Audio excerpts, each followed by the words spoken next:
নওগাঁর ধামইরহাটে 63 বোতল ফেন্সিডিল সহ চিহ্নিত মাদক ব্যবসায়ী মোহাম্মদ রাফিকে গ্রেফতার করেছে র্যাব-5। সোমবার দুপুর 1টায় গোপন সংবাদের ভিত্তিতে উপজেলার পুরানগর এলাকায় অভিযান চালিয়ে তার ব্যবহৃত মোটরসাইকেলের তেলের ট্যাঙ্ক থেকে বিশেষ কায়দায় লুকানো অবস্থায় ফেন্সিডিল উদ্ধার সহ তাকে গ্রেফতার করা হয়।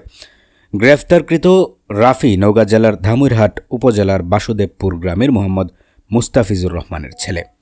মঙ্গলবার সকালে প্রেস ব্রিফিংয়ের মাধ্যমে এসব তথ্য জানানো হয়। র্যাব জানায়, রাফি দীর্ঘদিন ধরে নওগাঁর সীমান্তবর্তী এলাকা থেকে অবৈধ মাদক সংগ্রহ করে বিভিন্ন এলাকায় পাইকারি ও খুচরা বিক্রি করে আসছিল।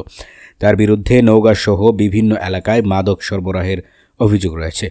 সে মাদক কারবারি একটি সক্রিয় সিন্ডিকেটের গুরুত্বপূর্ণ সদস্য। সিন্ডিকেটের অন্য সদস্যদের ধরতে র্যাবের গোয়েন্দা কার্যক্রম অব্যাহত রয়েছে। পরবর্তীতে রাফির বিরুদ্ধে মাদকদ্রব্য নিয়ন্ত্রণ আইন 2018 অনুযায়ী ধামইরহাট থানায় একটি মামলা দায়ের করা হয়েছে। দৈনিক কর্ণকণ্ঠ, সবার কথা বলে।